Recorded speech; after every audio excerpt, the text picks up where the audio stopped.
Live? Yes, we are. All right, well, welcome to week 2 of Fist Dented Christians. My name is DJ, and I'm here with my good buddy Dustin. Just trying to review the week together. We were sitting here before we went live and talking a little bit about our week and how things were going, and just kind of summary of what we discussed last week in terms of the Cardinal. And I think this week is going to be called Mousetrap, and we'll get to that here in a few minutes. But before we started going live here, we were talking about the idea, the summary of what we were talking about last week with my aunt Noni, who is down in St. Louis, and how she has devoted her life to service. And it seems as though, Dustin, that kind of resonated with you, and you were thinking about that this week. So tell us a little bit more about kind of where you were at with that. Yeah, so I touched on it a little bit last week about how important it is for Christians to get out in the world, and we need to not be so concerned with appearing holy all the time. And I started thinking about it a little bit more, and you look at the ministry of Jesus, and he didn't spend his time in one place preaching every once a week, every Sunday, or twice a week, or whatever. He went out and met people where they were at, and if they wanted to follow him the whole time, they were welcome to. If they wanted to follow him for a short time, if they wanted to just listen for that day or that weekend or whatever he was preaching in that time that he decided to stay wherever he was, they were welcome to do that. And I think it's so important for us to not forget that part of Jesus's ministry. Absolutely. And I think it's weird, because I've had this thought about the Bible and what it teaches us for a while, and I think most, if not everything, there's two lessons to be learned. There's the spiritual lesson of how God interacts with us and how the metaphysical world works and the spiritual realm works. And then I think there's just the same lesson can be viewed in how the practical, real world, tangible world works. And I think there's, in this case, there's something spiritual about interacting with different people and spreading the message, and whatever's going on, angels and demons and all that is important and all that. But the practical message, and this bears out whether you're a Christian or a Muslim or an atheist, is people need each other, and people need to help each other and come alongside each other. So I think it's so cool that your aunt, the path that her relationship with God took her was, she decided this was the best way that she could serve the kingdom with her gifts and her desires. Absolutely. And to just go out and serve people and be with people and all that. And that's something that I think is very important, and I do a horrible job with. I was telling DJ, right before we started recording that, aside from feed my starving children a handful of times a year, I don't serve people. I have money that I donate, but I'm very lazy or lackadaisical with actual serving and meeting people. And part of that is just my anxiety and how do I interact with people, and I don't want to offend people and all that stuff. But admittedly, part of it is just, it's easier to sit inside air conditioning and read a book or play a video game or watch TV. It's much more difficult to go out into the world and interact and help people. So what do you think is why do Christians get such a bad rap? When I'm listening to you talk, is there's this fear or this reluctance or apprehension, whatever it is, that kind of prohibits people from going out into the world. And you've said the word connection several times. But why do you think Christians get a bad rap? Like, if part of our job is to go and serve and help others and connect, as a Christian, is it important to do that with God language? Like, meaning, like, are we going to talk about the gospel? Because it's interesting you bring up the topic today, because I've been reading in Mark 2 this week, and it talks about how Jesus was going places. He went from here to there, and it got to the point where he couldn't even go into towns anymore because there's so many people. So he had to go on the periphery of all these towns, and people came out to see him, and then he'd teach, and then he'd go somewhere else. And at one point, he went into the house of I hope I don't screw it up, but the house of a sick, it was a brother, and he had a sick family member. And there's so many people there that they cut a hole in the roof, yeah. and then lowered this sick person down. Yeah. But I'm just kind of thinking, okay, so Jesus spoke with real authority, and he moved around, and he connected people, and he brought people, and you have to kind of recognize that he he's got the Spirit, right? Yeah. He catalyzed people. He galvanized people. Yeah. He actually pissed people off. Right. And so when we go out into our world, whether it's feed my starving children or whether it's some small or large act of service, tell me, like, why do you think Christians get a bad rap nowadays because of that? And what could we do different? Yeah, so I think they get a bad rap for two reasons. And before I get into that, I will say that for anybody that's listening to this, the goal of this podcast is to be, sometimes, for lack of a better term, brutally honest, and we're not going to be afraid to discuss things. So in that spirit, I would say part of the reason we get a bad rap for it is we're shitty at it. We don't do it enough. And again, that's not me condemning other people, that's me condemning myself too. We talk a lot about serving the world and how broken it is, and then all we do is want to, like, pass laws to make the country, back for God, and we just want to, like, force people to do what we think they should do, and we're not even concerned about who they are and why they're doing the things they're doing, and that's very disingenuous, I think.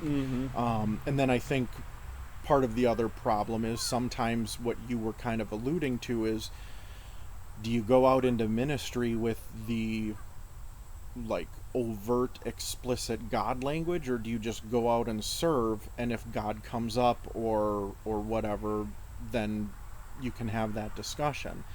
And, based on the life of Jesus, we're to go out and be overt about it. He, everywhere he went, he talked about God and the kingdom and all that. So I don't think it's something that we should hide from, but I also think we have to be aware of our audience that we're serving. And so it doesn't have to be this thing where you're going to volunteer at a food bank and you walk into the room and go, all right, I'm here, so Jesus is here, and we're going to serve and love because that's what Jesus does. But you find a way to have a conversation with people about who you are, and then to be genuine, find out who they are and what they're about. I hear so many Christians a lot of times ask questions of, like, can non-Christians be good people? And I'm like, well, that's a bullshit question to begin with, because who defines what is good? In what parameters are you defining good? If you're only defining good as a person that follows Jesus, well then no, non-Christians can't be good. But that's not what you're getting at that's not what people are getting at when they ask that question. They mean, can they be moral? And sure they can. There are plenty of societies that have existed that before Jesus came along and since Jesus that aren't based on Jesus, and they have laws and rules and regulations. So I think it's something that we just have to be probably more honest about, but that honesty requires a lot of humility, and there's not a lot of that humility. I have a story actually that you made me think of that applies to this week, and what we're going to try to do with this podcast is just take things that we learn from our daily life maybe during the week and apply it. So this is a perfect time. So my best friend from high school was visiting Minneapolis this last week. Okay. And I don't see him very often, maybe once every couple of years, but ever since we were in high school, it was very clear that I was raised in a spiritual home. Sure. Or religious, and he's an atheist. Okay. And he was an atheist at 17, he's an atheist at 50. Yeah. And so he came into town, and I took the day off on Thursday, and he had done the Mall of America, and he was in Minneapolis, and he's, and so I'm trying to figure out what to do with him. I said, you know what? His name's Jeff. I said, why don't you just come to my office in Stillwater, and we're going to just spend the day in nature. Sure. And so as we're talking a little bit about how to share God's love, right? Yeah. Does it need to be overt? And so knowing that he's an atheist and knowing that I'm a man, a man that follows God, I'm a little careful with him. Sure. But during the course of the day, like he would say something that I'd agree with, and I would say, "Amen." Like, "Amen, Sure. Jeff. That's awesome." Yeah. And then we started talking about connection. Yeah. And I asked him, I said, how are you, he lives in Las Vegas. He's a pilot for United. Good guy. Yeah. We're talking about, can non-Christians be good people? This is a great guy. He would give me the shirt off his back. Very successful, just a nice man. And I asked him, I said, how are you connected to the world? Do you have a lot of friends? And he kind of stopped, and we were up at Franconia Sculpture Park. And he stopped and he goes, "You know what? I don't have any friends." Sure. And the guys that I do hang out with, they're not humble. Sure. They're not very self-aware to the degree that he would feel connected to them. Sure. And then I went further and I said, "So how are you and your wife? Like, do you have any couples friends?" And he says, "Nope. Strike two. Nothing Sure. there either." And so we started talking about, religion. Yeah. And he brought up that same thing that you did. He says, the thing that I don't like about Christians is if I'm not a Christian, then all of a sudden I'm sort of put into this box. And he goes, "I'm a good person. I'm a great father. I love my son. I just don't happen to believe in God, and I know that you do. And I'd like to learn more about that." Sure. And so we talked a little bit, and by the end of the day, in nature, around God, I would do little, I'd say, point it out. I'd point at that bee, and say, "What do you think's making that bee fly?" Sure. Or what do you think is making those flowers bloom? Or what do you think is making the sky just so incredibly blue? Like, is that all just this random bullshit chaos? Yep. Like, there's got to be something. And or this butterfly. There was a little butterfly that followed us around everywhere during our little walk, and it just would go from one thing to another. And every time I turn around, it's the same little tiny little baby butterfly. And I'm like, "Jeff, what do you think's up with that?" Yeah. Like, do you see signs? Do you see things about God's love for you? Because we talked about that in our last episode. And he was quiet. He's like, he goes, "Yeah, I just don't understand." He can't make the corollary that there's this divine energy that encompasses all things. He gets frustrated when it's this guy called Jesus, Sure. and it's only through Jesus. Yeah. He says, I'm convinced it can't be just through Jesus," and that's where I kind of agreed with him. I said, "I think that there's other ways that God speaks to us," and we talked about that last time. So everything you're talking about kind of is a corollary to this, is that connection. Yep. Yeah, and I think, we don't want to get too philosophical with this podcast, but I was talking to a buddy of mine, and because he and I are going through kind of the same thing of what do we believe, and all that. And I think there's a lot of times where you just have a lot of questions, and it's okay to have those questions. But one of the big questions is, well, if it's really just Jesus, what about everybody else? And I think a lot of times, and it's probably somewhat self-serving, I like to think that God, however forgiving or merciful we think God is, he's probably way more.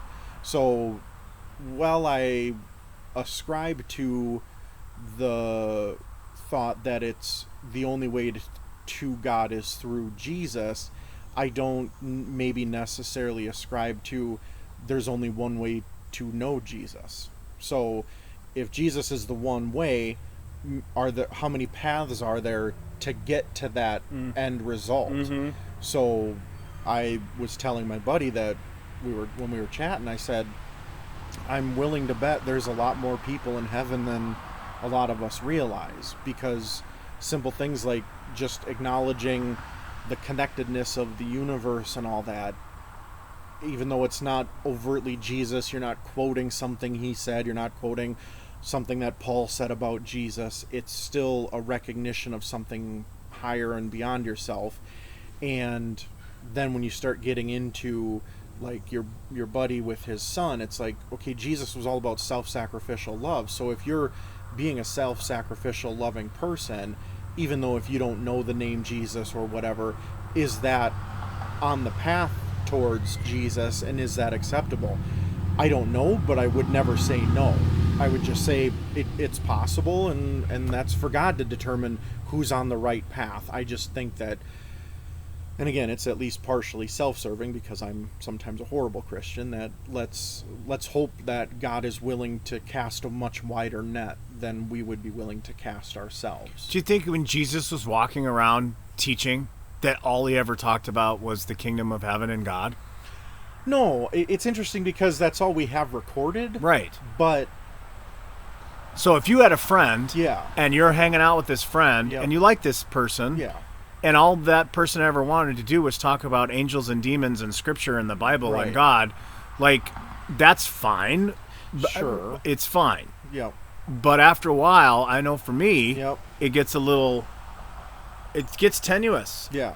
And I want to talk about Metallica. I want to talk about sailing. Right. Right? Yep. So I think that, yes, we have a responsibility as Christians to spread the kingdom to others that maybe don't know it, but we got to get them, and this is going to sound manipulative, but you got to be able to inspire them to even want to hear what you have to say, right, which requires us to be humble. Right.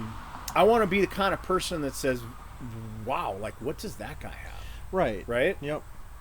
What does that guy, like, he seems like he's always in a good mood, and he's pretty positive, and, like, where is he coming from? Right.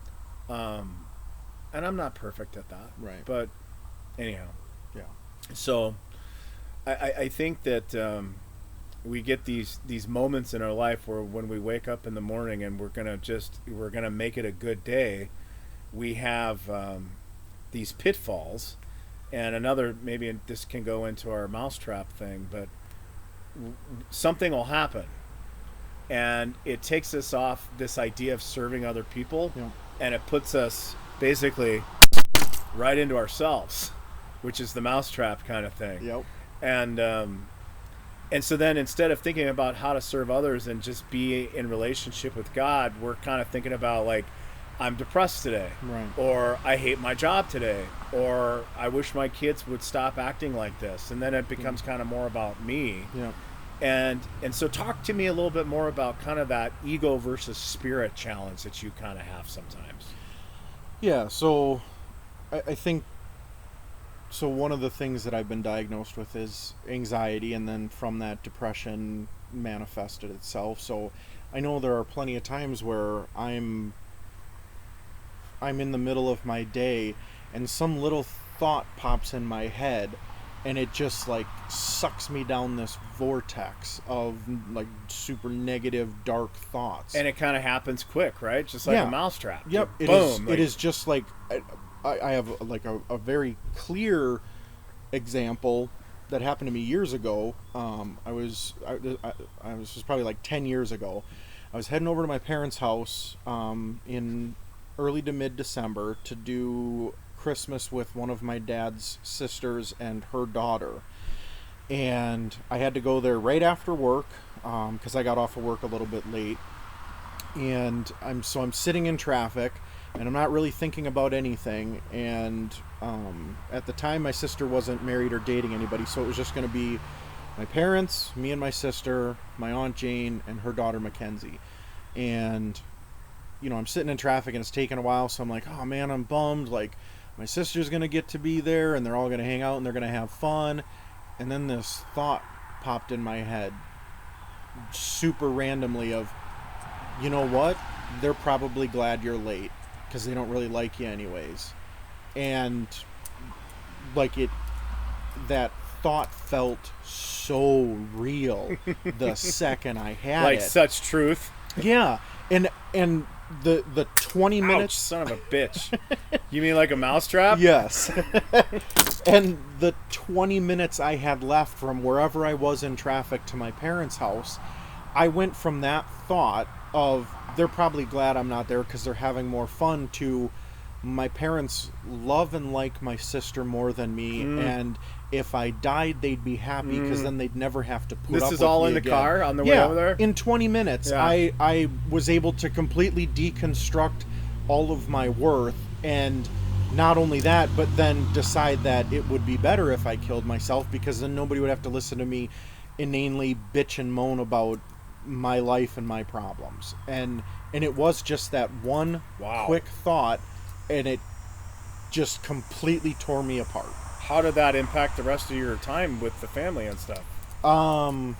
Luckily for me, when I get around people, I do a lot better. So by the time I got over there, even though I was super depressed, once I got in the house and had 3 minutes with my family and started laughing, it was more manageable. Connection. Right.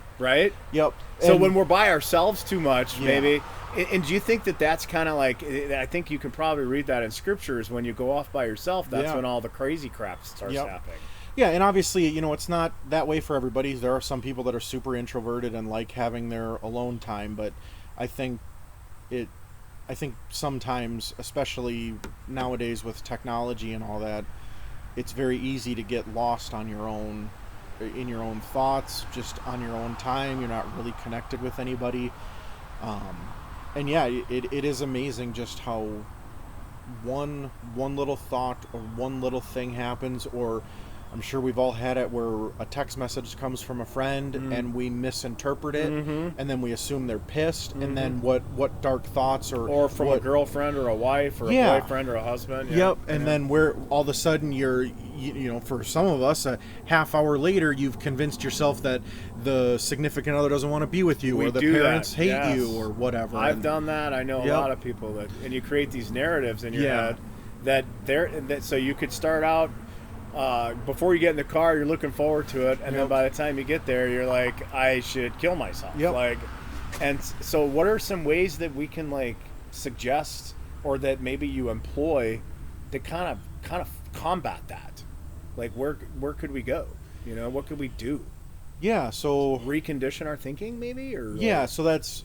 I wish I had a great answer. Unfortunately, I don't, because I'm still in the process of therapy and meds and figuring it all out. But one of the things that I find helps a lot is any moment that I can even marginally believe a positive thought, I say it to myself, because the only way to combat a lie is with the truth. And I know that my parents love me, and I know I have some friends that I've been friends with for 10, 15 years. My buddy Greg, I've known him since 6th grade, and he and his wife still choose to have me as a friend.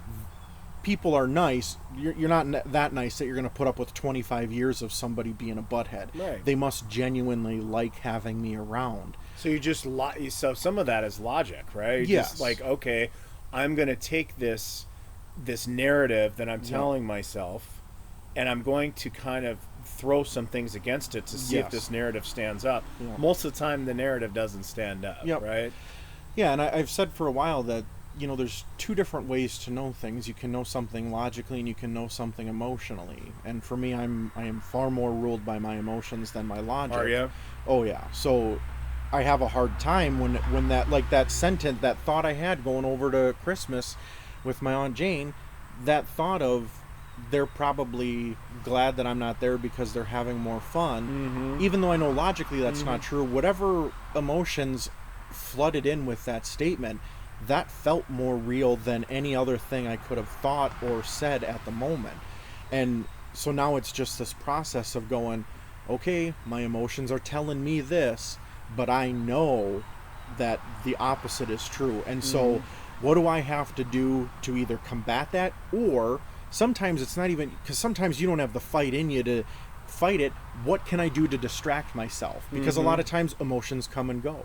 So unfortunately, in that moment, I'm sitting in traffic. There's nothing I can do to distract myself. I'm just in traffic. But if I'm at home and I have that thought, I live with roommates and they have kids. Go talk to Paul or Becca, or go see if the boys want to play Nintendo or play a game, or go for a walk. Do something to get out of my own head. It's hard sometimes to do that. And then sometimes, as I learn proper skills to deal with this, sometimes I can combat now my negative emotions with positive logic. But that takes a lot of work. And like I said, some days I don't have that fight in me all the time. So sometimes it's best to just avoid that fight and find something to distract. And then when the emotions are less, I can fight it, or the emotions will go away and then it's okay. But it's something that I guess I would say either find something to distract yourself with, or you start figuring out a way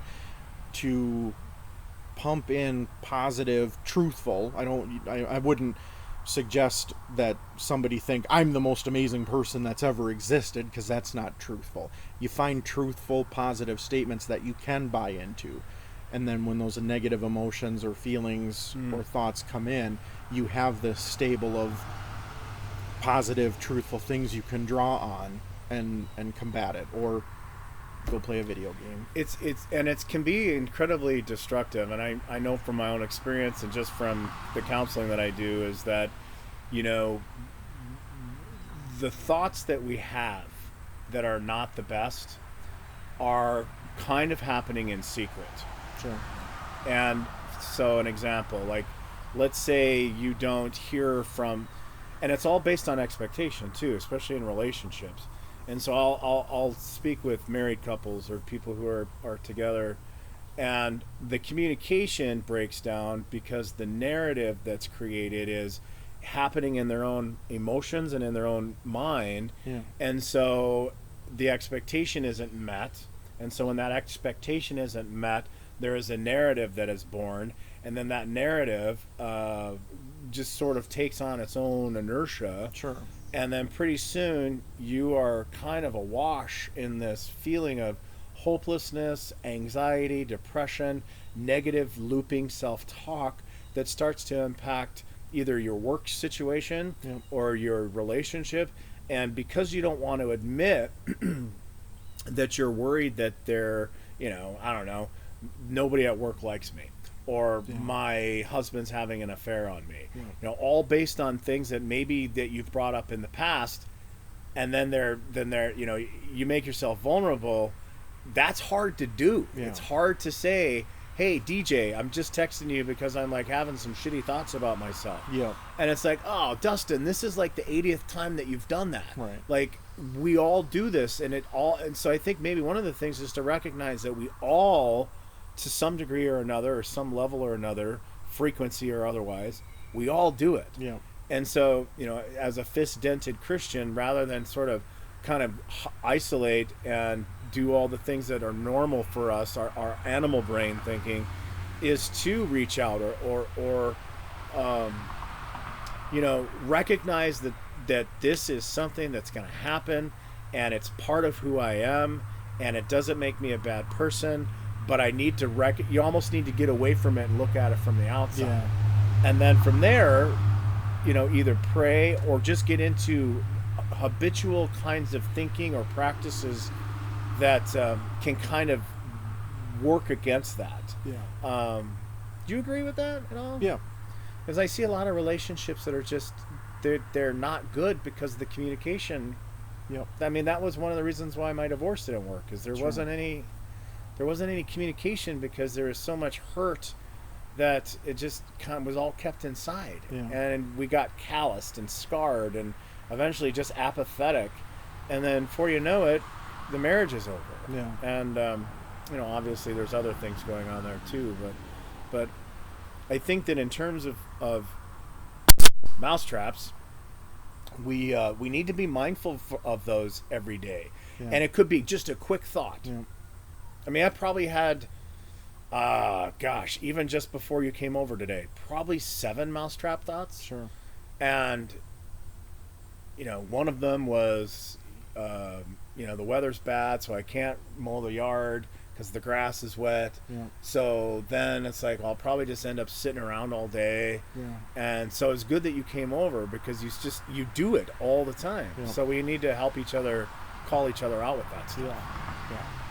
It's interesting, because I took my dad golfing today, as you know, and we went to the Prestwick, and it's a hoity-toity kind of golf course and whatnot, and I have a lot of baggage with that, because I grew up in Woodbury, and my parents were firmly middle class, but in Woodbury, that's on the lower end because it's a bunch of it's a wealthier suburb, and just the constant thoughts in my head as I walk into the clubhouse, and I just have on like regular clothes and all that. Is that what you wore? No, well, Okay. somewhat. But yeah, so I just had a bunch of thoughts the whole time of all these people are judging me, and I'm not rich enough, and I'm not smart enough, and I'm not accomplished enough to do all to be here and fit in, and I have them accept me. And a couple things. One, if somebody's going to think that way about me, I don't want them. I shouldn't even care if they're going to accept me. If they're just going to judge me on some superficial thing, then whatever. And two, I don't even know if they're thinking that. How the hell do they know how much money I make or how accomplished I am? So I think even that, like, just as a society, we constantly talk about, well, what do you do for a job, and how's your career going, and all this stuff. It's always the first question, Yes, isn't that, when you yep. meet somebody? And that was it out on the golf course. It's Yeah. me and my dad were golfing. We got connected with another father-son twosome, and the first thing out of everybody's mouth was, well, what do you do? What do you do? And, you know, they all have jobs that, you know, require some level of competence and intelligence, and then I'm just some warehouse monkey. So, isn't that interesting that we do that, and how that could immediately impact a mousetrap moment, Yeah. right? Yep. Because do we not make a judgment on people when Yeah. we find out what they do? Yeah. And, you know, I gotta be honest, I have to tell you something. So I work with a lot of different people in different professions. Yeah. And I work with dentists, I work with doctors and physicians, and I too used to be the same way, where, you know, I don't have any letters after my name. Right. And so I always kind of feel a little bit less than when I'm Yeah. around other people that do. Yep. And then I get to know them, and God's blessed me with an opportunity to work with people in this capacity. But then I get to know them, and I realize, okay, you're smart in that way, Sure. but that doesn't make you, you know what I mean? Like, Right. just because you're a dentist or a doctor doesn't make you either A, good person, or B, like a smart person. Right. And so over the years, that's changed for me. So when I find, honestly, a warehouse monkey, which I don't think you should call it that, like, you're one of the smartest people I know, Thanks. more than, you know, some other people that I talk to in terms of being self-aware. I Yeah. think there's intelligence, Yeah. and then there's emotional intelligence, Sure. self-awareness. Yeah. I think more often than not, most people aren't even very self-aware. Yeah. You know? Yeah. So, but we do it all the time. Like, oh, what do you do? Yeah. And my buddy Jeff, when he was in town on Thursday, he asked me a couple times, so you got to tell me, like, what it is that you do. And I just deferred it, because I don't even like going there with people Sure. when they ask, what do you do for a living? Yeah. Like, oh, well, I deliver mail. Right. Okay, so then, okay, well, where does that go in my brain? Right. How do I categorize you? Yeah. Because that's kind of what we do as a society, right? Yep. Yep. Where do you live? Oh, I live in North St. Paul. Okay, okay, you're categorized here. Where do you live? Oh, I lived over by Eastridge High School. Okay, Yep. and so we put people in these boxes, and it's like, why do we do that to Right. each other? Yep. You know? Yep. Yeah, so I think that's, you know, again, doing this podcast, it's something that Ouch. I want to just, as best I can, be open and honest with my struggles, and you are very good at that, so I appreciate you, you know, willing to walk alongside me with this, and just try and get it out there that, you know, because that's one of the big things I struggle with, is people could look at my life and think I'm a failure. I tell people all the time, I hit the cosmic lottery. I was born a white middle-class American male in 1983. I've had more external advantages than 99.9% of the people that have ever lived or are currently living. And so it's easy to look from the outside at my life and go, well, what the hell is he doing? He's a screw-up. He just went through bankruptcy, and he doesn't have a significant other, and he has no money saved for a house or retirement. And if all you did was ask, what do you do for a living, and superficial things, you'd just assume I was a failure. And I think that happens with a lot of people all the time. And like I said, I am guilty of it myself. I did it with all those guys at Prestwick. They're all a bunch of white guys, so in my head I'm just like, oh, stereotypical upper class white guy, doesn't really give a shit about anybody but himself, and he's out golfing, and he could be doing all these other things, and he probably is a Trump supporter, and he probably hates immigrants, and here I am doing the very thing that I get mad that I think they're doing. Mm-hmm. And so just trying to, with this podcast, trying to be honest about, here's what I struggle with, here's what DJ you struggle with, other people struggle with it, and let's dive deeper with each other and be honest and figure out how we can do life together and support each other as best we can and learn and grow. Yeah, and I do it too. I do it with, young urban troubadours, Sure. young black men, Sure. which sometimes I struggle with because they're sort of this bravado, this sort of, arrogance, this sort of, and so what I do is I try to recognize that I have that and then get past it. And you mentioned maybe perhaps doing an episode or two downtown Minneapolis and just interviewing strangers. And I think that is a really quality idea in terms of level of service for God, is to just ask other people that aren't white, males, right? To just come and say, like, what is your take on religion and spirituality, and where do you come from? And I found, because I'm pretty, me, and so I'm pretty curious about other people, strangers and the like, and so I will kind of go out of my way to kind of engage other people, even if it's just a small interaction. Just either to let them know, like, hey, like, go ahead in front of me, how are you doing, how's your day going, to stopping on the side of the road to see if somebody needs help, and I think we're going to find that we're more alike than we are different, right? We might have different upbringings, but we still want to be loved and valued and affirmed. And I think we see that. It's funny you bring up the kind of the professions, because my buddy Jeff, my high school friend, he's a pilot for United. I looked up how much pilots for United make, and he makes serious bank. And the only reason I looked it up is because when I stayed in his house when we were in Vegas last summer, he's got this beautiful, beautiful house. It's almost like a mansion with a pool in Vegas. And then we're sitting on my rotting deck in North St. Paul, and the mousetrap totally happened. Like, I'm a failure. Like, this guy's making over $200,000 a year. He's got a beautiful home. I'm living in a rented house. I'm not married yet. I'm suck. And we need to just recognize, and a friend of mine told me, says, DJ, if you wanted those things, if that was important to you, you probably would have it. Right? And so it kind of realigned my thinking. I'm a minimalist. I don't need a lot of stuff. But anyhow, I think that as we go forward with this, we need to kind of be mindful of the barriers that we create in our heads. And just maybe this could be a topic that we bring up to strangers. Right? What do you think of when you see us come up with a laptop?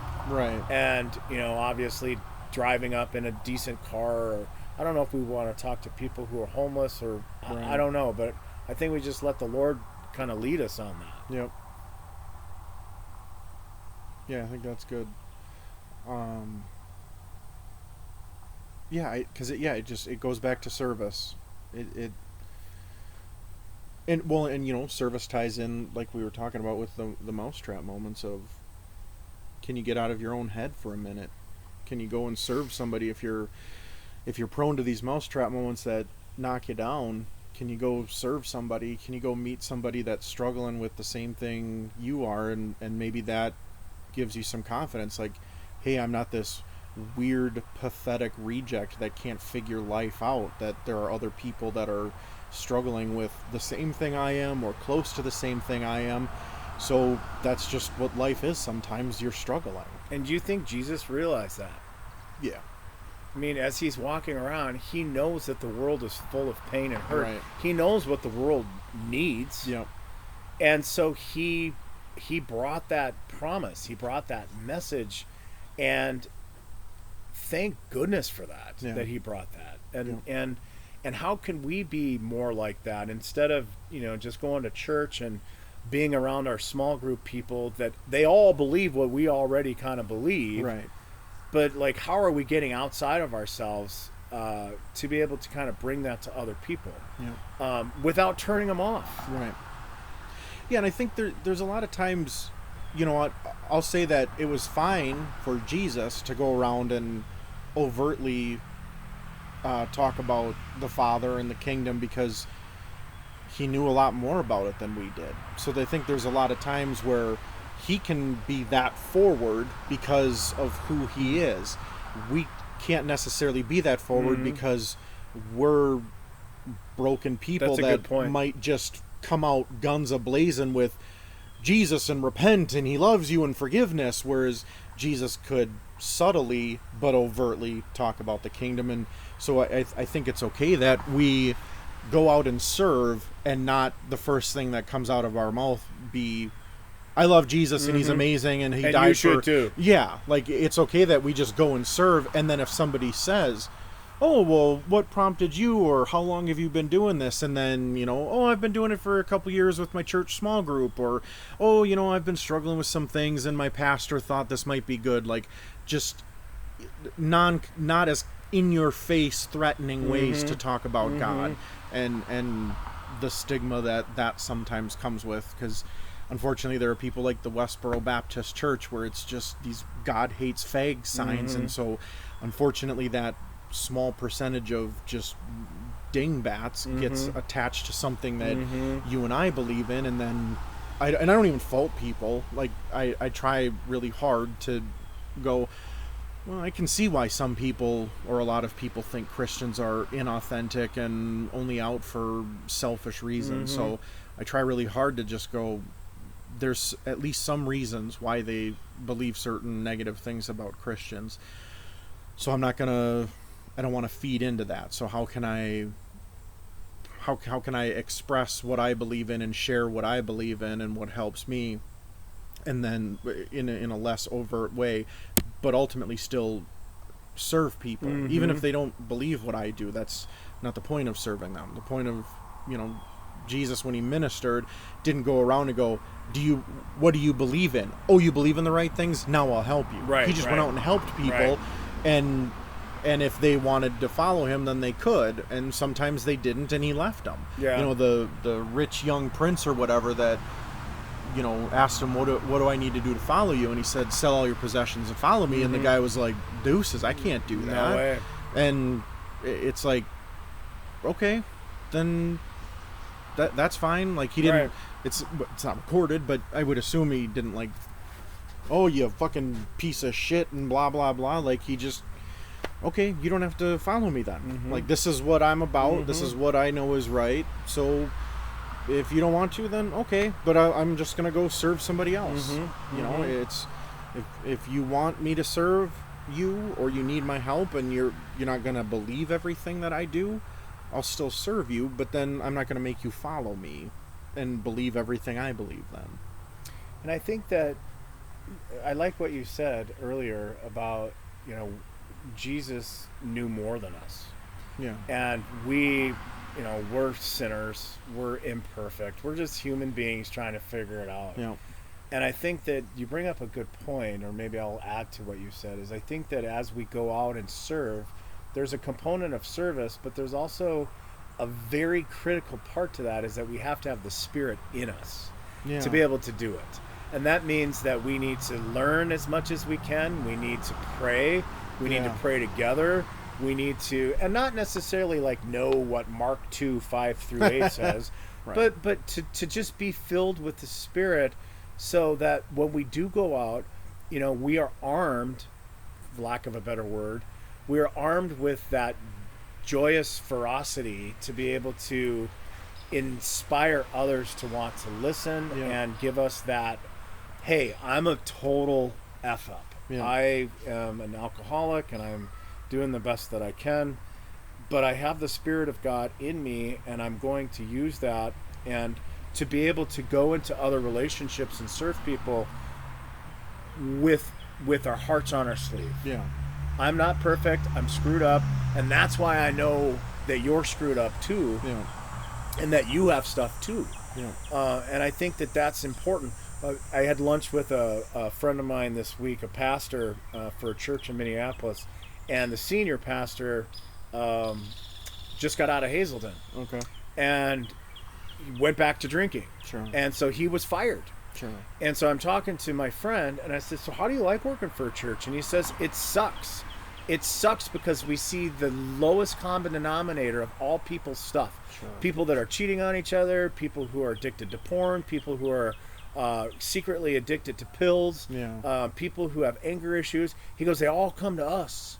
And he goes, everybody is broken, and yet they're the ones that come to church every day, and they're trying to sort of portray this wonderful community of godliness. Yeah. And he goes, sometimes it seems like it's a big lie. Right. And so I feel like there's something to that, where when you enter into a situation with any person or group of people, is to recognize that you got something. Yeah. I know, and that's what Jesus did. Is Yeah. I know you're broken. Right. You don't have to tell me you're broken. Yeah. You don't even have to tell me what your problem is. Right. But I know that you're broken. Yeah. And I know that I am here to try to aid you or help you or support you, and we can only do that through either acts of service or just giving of ourselves. Yeah. Right? Yep.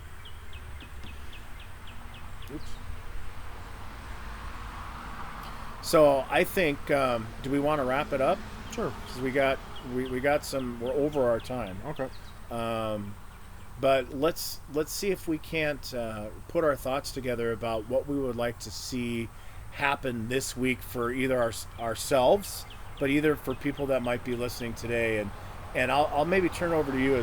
What can we challenge ourselves in terms of having the Spirit, in terms of the mousetrap, in terms of categorizing, like all of those things that we discussed over the last 45 minutes.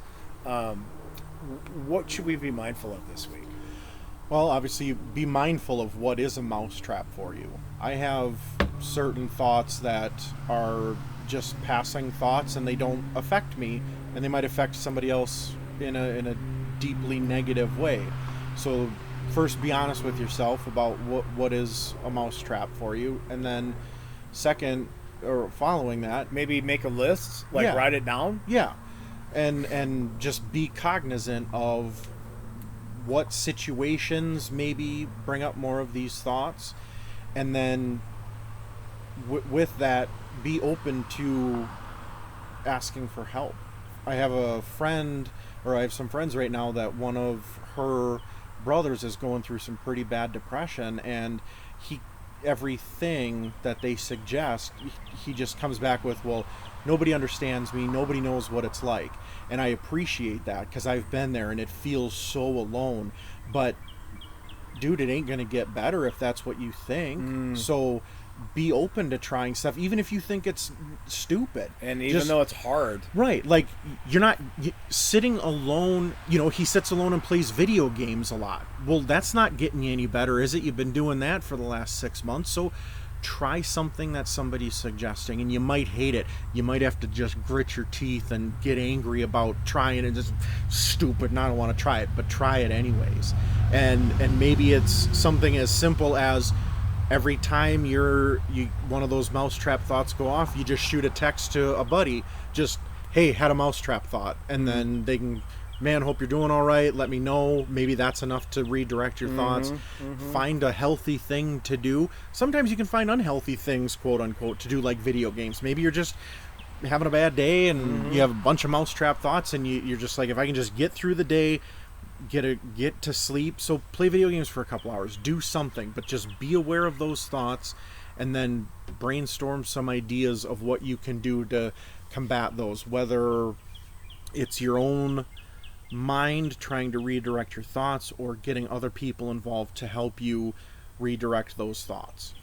That's awesome. And I also think too, maybe as you go through your week, to just look at everybody, whether they're driving an Audi or a Range Rover, or they're driving a beater, dressed nice, not dressed nice, just to look at them and realize that they feel pain too. Yeah. They're having some struggle as well as you. Yeah. And it kind of levels the playing field as you kind of see everybody the same regardless of walk of life or socioeconomic status, is to just try to look on people as fellow sinners, fellow people who are just trying to figure out their connection to the world. But I really love what you said about mousetraps too, is just to be more aware of the thinking that starts that, and then where it takes you, just being kind of present with yourself so you can see, and then also to just maybe spend some time with God and pray. So, and we'll probably finish with you praying this week. Sure. Just say a quick prayer for us, and then we'll end our podcast for the week. Father, we thank you for the time that you've given DJ and I to get together on this nice day. A little humid, but still nice. We pray that for us going forward, and for anybody that happens to be listening to this, that you help us be mindful of the mousetraps that go off in our minds, and you help us process them in a healthy way. Help us to reach out to others if that's what's needed, or find a healthy activity to engage in. We also ask that you help us to remember that everybody's got their own mousetraps, and we can try and judge and figure people out, but ultimately until we get involved with them and serve them, we don't really know what's going on. So our attitude should just be to love and bless them and support each other going forward. In all this, we thank you for the opportunity of podcasting. Amen. Amen. And we'll also finish, too, just want to say one of the other things we talked about to start our podcast was service. Yeah. Is as you go through your week, it doesn't have to be amazing, like set 2 hours aside, but just try to think of ways that you can make other people's days better. Yeah. Right? Yeah. Good. Well, thanks. Cool. We'll see you next week. All right. Thanks, DJ.